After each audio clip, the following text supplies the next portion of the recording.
Hello everyone, and welcome back to Scary Interesting. In this video, we're going to go over 3 more creepy and disturbing disappearances. One of these is a classic, just out of sight and then gone forever, but the other 2 are especially creepy because foul play can't be ruled out. Each of these cases also remains unsolved to this day, and as is often the case, despite extensive resources and searches, not a single trace of these people has been found, only adding to the mystery. As always, viewer discretion is advised.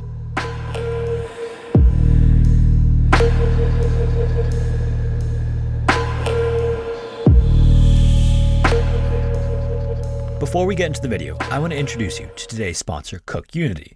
If you've been following the channel for some time, you probably know I love a good meal delivery service. In particular, I love the convenience of a fully cooked meal delivered ready to eat. So I couldn't not tell you about CookUnity, which partners with award-winning chefs from across the US and delivers delicious, fully cooked meals right to your doorstep.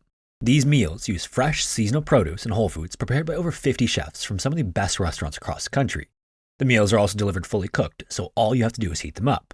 That means dinner is done in as little as 5 minutes with no more cleanup and meal planning. And ordering these meals is super easy and effortless. You choose a subscription plan, which you can cancel anytime, and then select from hundreds of meals each week, also prepared by award-winning chefs. And if you can't or don't have time, CookUnity is even happy to select meals for you based on your taste preferences. Like for example, check out these red wine braised short ribs with carrot puree, prepared by Chef Mark Forgione from New York. Or this shrimp and chorizo paella, prepared by Chef Jose Garces, also from New York. So, if you want to enjoy restaurant-quality meals for a fraction of the price, subscriptions start as low as $11 a meal. And right now, you can check out CookUnity by going to cookunity.com/scary50 or click the link in the description, use code SCARY50 to get 50% off your first order of CookUnity meals to try them out for yourself. Spring in Alaska is sort of unique in the United States. Many northern states face the slight threat of wintry weather in late April, but in Alaska, it's more of a promise. People who live there are simply used to brief summers and long, harsh winters. In fact, even in spring, mild temperatures can be rare. However, on April 26, 1989, the temperature in Willow, Alaska was unseasonably warm at 48 degrees Fahrenheit, or about 9 Celsius. And 8-year-old David Michael Bohr wasn't going to waste what was left of it after school. Even though David was supposed to be home by 7 o'clock, there was still time to enjoy the day. So he grabbed his red coat and told his sister around 5 p.m. that evening that he was going to go play on the sandbar of the Kashwitna River. Despite being in first grade, because of where he lived, David had a unique independence for someone his age. If he could get where he wanted to go by foot, he walked, but for places further out, he would just hitchhike. On one occasion, he even hitchhiked to Wasilla, which is about 30 miles away from his house. It wasn't something he was doing every day, but obviously, many people would probably consider 1 to be too many for a kid his age.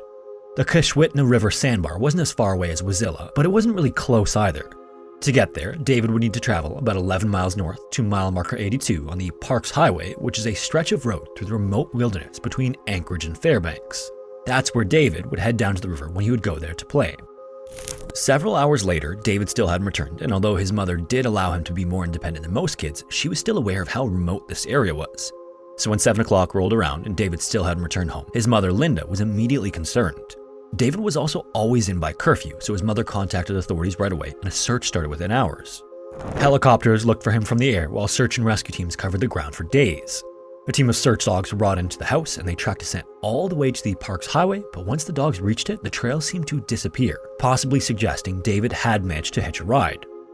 There were also some conflicting stories about where David was heading to. Some of those close to his family told police that David was heading to a friend's house, but his sister was the last to see him, and she was adamant about where David said he was going. Either way, the focus of the search remained on the Parks Highway, and as the days passed without finding anything, police had to start considering grim possibilities. Investigators first looked into the possibility that David fell through the ice and into the river. Dive teams searched the water, and police and volunteers on foot combed the banks, but nothing indicated that David even ended up at the sandbar, let alone fell in. There were no holes in the ice other than a large strip down the middle from the recent melt. Had David tried to reach that open section of the river, he undoubtedly would have fallen through the ice since it thinned out close to the middle. However, nothing about the ice at the scene indicated this was the case. Next, it wasn't out of the question for David to have been attacked by wildlife, particularly by bears in the area. And after a month of searching with nothing to show for it, police turned their attention to this theory. This, however, didn't sit well with Linda. Her belief was that David was abducted when he reached the highway, and that exploring any other theories meant that no one was looking for whoever took him. The search for David went well into the summer, with not so much as an article of clothing being found or an eyewitness coming forward. Every day, search and rescue operations took place in the area by police, Boy Scouts, and other volunteers, and Lynn did as much media as she could to keep David's name in the public conversation. But unfortunately, there was just nothing. While that was going on in Alaska that summer, a terrifying discovery was made almost 5,000 miles away. Outside a convenience store in Port Lucie, Florida, a Polaroid photo was found in the asphalt. Although I'm not going to show the image here, in the picture, a young woman, likely in her late teens, and a young boy around 7 or 8 years old appear to be lying in the back of a van or RV. They are lying next to each other in blankets and pillows, staring into the camera with a fearful look in their eyes. Over their mouths are strips of duct tape. The woman is on her back with her knees bent, and the boy is lying on his right side. Both of them have their hands behind their backs, although it's impossible to tell if they were tied or taped that way. It seems fairly clear from just looking at the photo that they were not there by choice. The woman who found the photo told police that she noticed a van in a parking spot close to where she came across the Polaroid before she entered the store. This incredibly disturbing photograph is made all the more chilling by the fact that there is little known about it even to this day.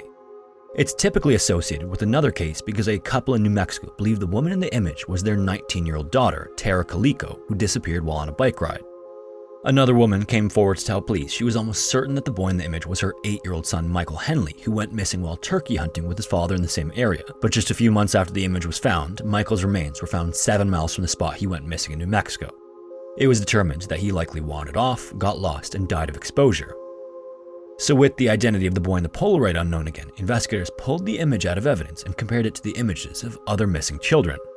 When they came across David's missing photo, they couldn't ignore the striking resemblance. The shape of the boy's eyes and nose were nearly identical to David's, and even David's high-arching eyebrows appear to be similar to those of the boy in the Polaroid, but investigators stopped short of definitively identifying the boy as David.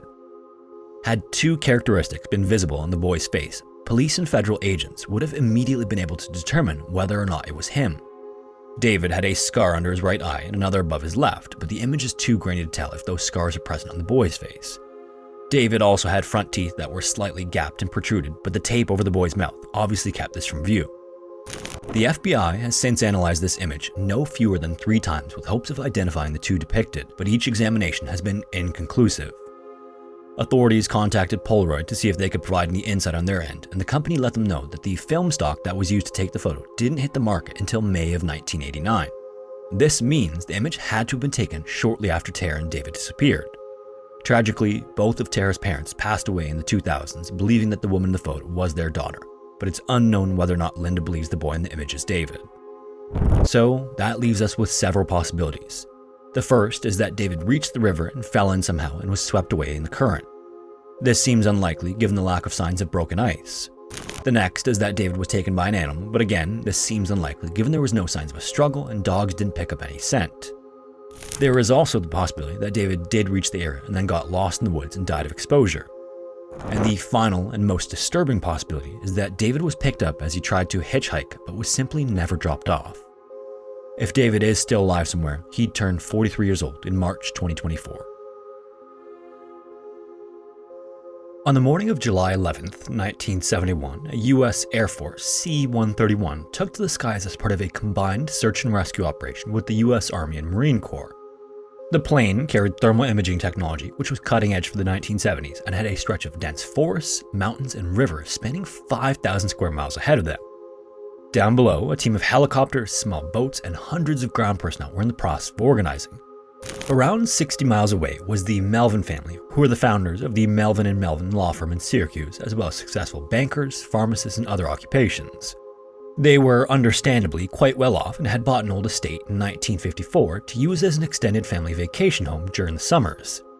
This estate, now known as Camp Santinoni, is in New York's Adirondack Forest Preserve, about midway between Montreal and Albany, in an area where dense forests, rivers, lakes, mountains, and swamps are all within easy hiking distance. 20 years after they bought it, they were getting ready to sell the estate once more, and all the extended family who could make it came out to give the place a last send-off. Among the family, and perhaps the one who would miss it most of all, was 8-year-old Douglas Legg, or Dougie. His mother was also the daughter of the owner of the estate, so Douglas had been able to spend most of the summers of his entire life running down forest trails, camping, and fishing with his family. They even called him the mini woodsman for how fearless and enthusiastic he could be.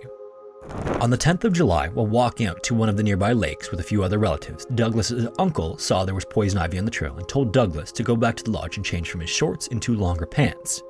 Just like any kid, Douglas didn't think he needed to change and complained, but in the end, he did as he was told and ran back the roughly half-mile trail to the lodge at 3:30 in the afternoon. Importantly, on the way, Douglas's older brother and cousin saw him pass by them on a parallel ridgeline just 50 meters from the lodge and called out, asking Douglas to join them.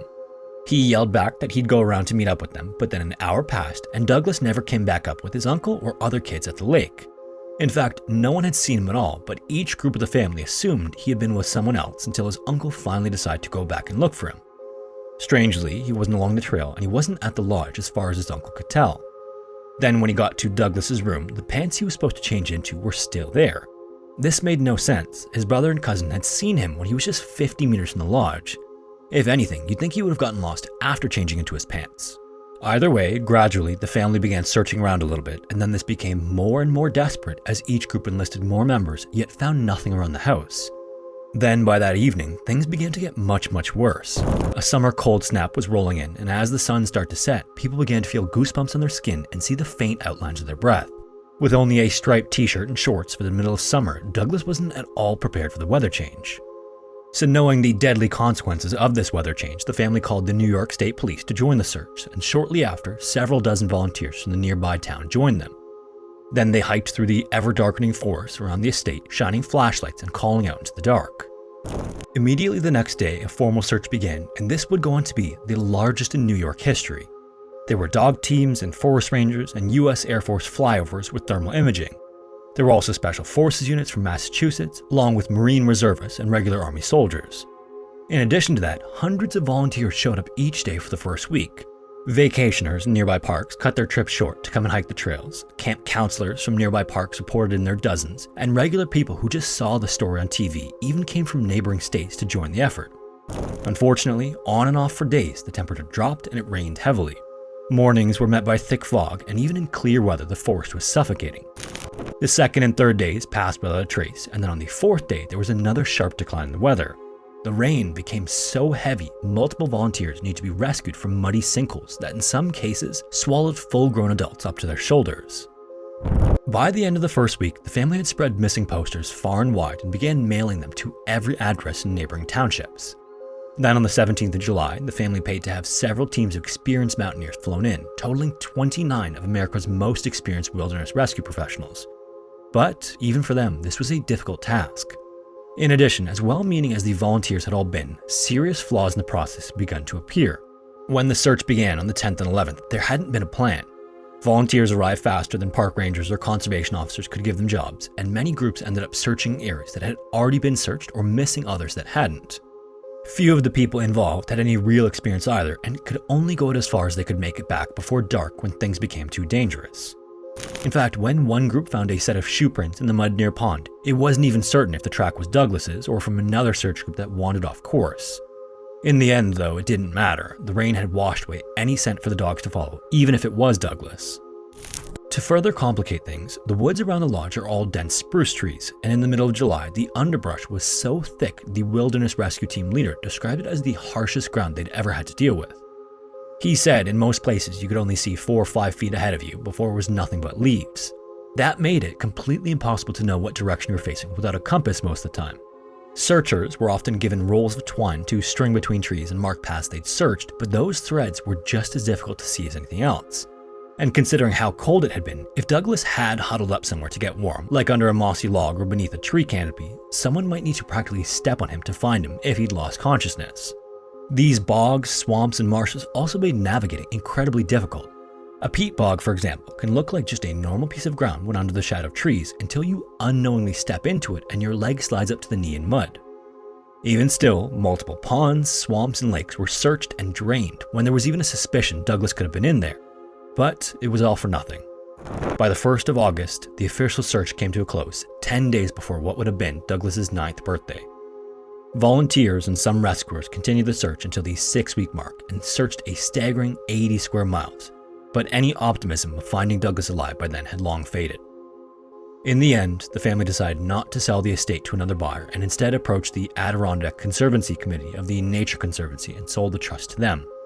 It then reopened to the public with the caveat that no vehicles would be allowed in the park, so visitors are required to walk the 5-mile trail to reach the old estate, where nature has been allowed to reclaim areas outside the buildings as a kind of memorial for Douglas. Tragically, to this day, there hasn't been a single piece of evidence strong enough to even say what direction Douglas went or why. What is known is that Douglas was on a trail he knew well, in view of the place he intended on going, yet somehow he didn't make it there, and despite the largest search in New York history, not a single trace of him has been found. Maybe the only silver lining in this case is that in the wake of his tragic disappearance, there were serious reforms in how searches are conducted. These reforms have quite literally saved the lives of hundreds since his disappearance, even if he couldn't be saved. Caitlin loved kids. Growing up in Virginia, she just couldn't get enough of them. Throughout school, she always dreamed of being a teacher, but then everything changed as soon as she fell in love. She had always been fond of her friend Amber, but mostly as a friend. She had known her since grade school, and she was crushed when her family moved away to Arizona, but thankfully, the two kept in touch after separating, and over the years, their friendship turned into a romance. It wasn't just a fling either, the couple was head over heels for one another, so much so that they eventually got engaged. Caitlin then made the big decision in September 2014 to leave her home county and go out west. She couldn't be apart from Amber any longer. The pair then built a life for themselves in Lake Havasu City and even enrolled in the same cosmetology program. After leaving Virginia, Caitlin didn't forget about her family either though. She was always checking in on them, especially after her sister got pregnant. Caitlin tried her best to be supportive and made a promise to her sister. When the baby was born, she would fly home to visit, and she kept her word. In December 2015, when the baby was born, Caitlin was on a plane to Virginia. While she was there, she made the most of the time, and from December 1st to 5th, she went to visit relatives and old friends. Then, the last time any of them saw her was that Saturday, the day of her flight back. Caitlin seemed fine to her family that morning. She was just concerned about how she was going to get to the airport because she needed a ride. She initially asked her mom for a ride, but her mom had to work when she had to leave. So instead, her mom said she'd ask around for help, and eventually she thought of her ex. It was a bit of an awkward situation. Her mother and stepfather weren't together anymore. They'd broken up years prior, but he was somewhat of a father figure to Caitlin, and all things considered, their relationship was civil, so she asked. Her stepfather said his shift that day wasn't until 3, and he had no problem dropping off his ex-stepdaughter. It just had to be a little earlier than she'd like. If anything, it was an excuse for the two to catch up. Caitlin was then driven to his house soon after. Her stepfather says he was happy to see Caitlin. She seemed totally normal to him as well. He asked about her plans and what she was learning at school, and to him, it didn't seem like anything was on her mind or weighing her down. Then, according to her stepfather, just before 2 p.m., Caitlin asked if she could be dropped off at a mall just a couple of bus stops from the airport. She wanted to kill some time before her flight at 5:40, so he dropped her off and then sent a text to her mom to let her know what was happening.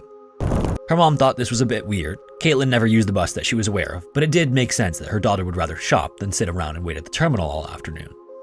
Less than 10 minutes later, her mom got another text. It was Caitlin this time, and the text said she was at the airport and her battery was low, so she wouldn't be able to text for a while.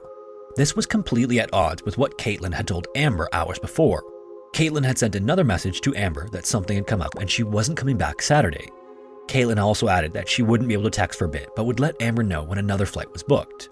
Amber was obviously alarmed by the message, though she didn't tell Caitlin's mom until sometime later because she didn't know her mom was getting conflicting messages. At 7:15 that evening, Caitlin's mom received 2 more messages from her daughter. The first said that she was staying with a friend, and the second was that she needed to be alone. By then, her mom was sure there was a problem. She knew her daughter well. Not only was she behaving erratically, but she never sent multiple messages unless she'd misspelled a word in the first. Her mom then tried to call her, and it went straight to voicemail. She tried texting, pleading with her daughter to call, that she was worried sick, but there was no response to that either. And that was the last time she'd speak to her daughter. Following her disappearance, police got involved and began a thorough search for anywhere she could be. Then already the following day, there was a lead. Someone in a nearby town called 911 about a strange vehicle in their driveway. They didn't know whose it was or where it came from, but there was somebody at the wheel. However, authorities raced over only to be let down. Not only was the woman not Caitlin, but she was a murder victim unrelated to the case. Following that dead end, the next lead surfaced on Monday. Caitlin's blue carry-on bag was found in a drainage ditch outside town miles from where she was last seen. According to her mother, investigators said it looked like it had been thrown from a car window. Her wallet, cash, plane ticket, and credit card were still inside, but not her phone, clothes, or the high school diploma she wanted for the program she enrolled in. If Caitlin had in fact tossed it from a vehicle, someone else likely would have been with her because she couldn't drive. The discovery of her luggage and the way it was found and these strange text messages already led her mother to believe that Caitlin was never coming home. And with nothing else found since her disappearance, there's been lots of speculation about what could have happened. Some people have suggested that her ex-stepfather had some role in her disappearance. He was the last known person to see her, and over time, police have managed to pinpoint where his and Caitlin's texts were sent from that day. Strangely, it wasn't where he claimed. When Caitlin told her mother she was at the airport, her phone was actually pinging off a tower miles away. Then, her stepfather's message saying he dropped her off was actually linked to a location near his home. Then, when Caitlin sent the message saying she wanted to be alone, her phone was roughly 15 miles from the ditch where her luggage was found just days later. Now, I just want to caveat that this next part is all speculative. One of Caitlin's friends alleges she was uncomfortable around her ex-stepfather and that she, quote, flat out didn't trust him, end quote. That friend also says that the relationship was verbally hostile, possibly even physical. Again, with that being said, there's no conclusive evidence her stepfather's responsible for Caitlin's disappearance, and she never filed charges against him at any time while they lived together. The other main theory that people have suggested that really confuses things is that Caitlin ran away, potentially with the help of her ex-stepfather. The reason for this is another series of texts between her and a friend she confided in. Caitlin confessed that something happened the Friday before she left. She was supposedly partying that night with another female friend. The friend brought her boyfriend along as well, and all three of them drank. When the man started making advances on her, his girlfriend joined in, and one thing led to another.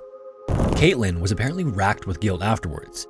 Despite allegedly feeling pressured by the couple, she also felt she'd cheated on her fiancé. She then told this friend she didn't want to be in Virginia or Arizona and didn't know where else to go. Unfortunately, and I know this is an entirely unsatisfying ending, that is where the case goes cold. There's been little else to definitively figure out where Caitlin went or was taken. She remains missing to this day. If you made it this far, thanks so much for watching. If you have a story suggestion, feel free to submit it to the form found in the description. A huge thanks again to CoOg for sponsoring this video. Make sure to check them out using the link in the description below, and hopefully I will see you in the next one.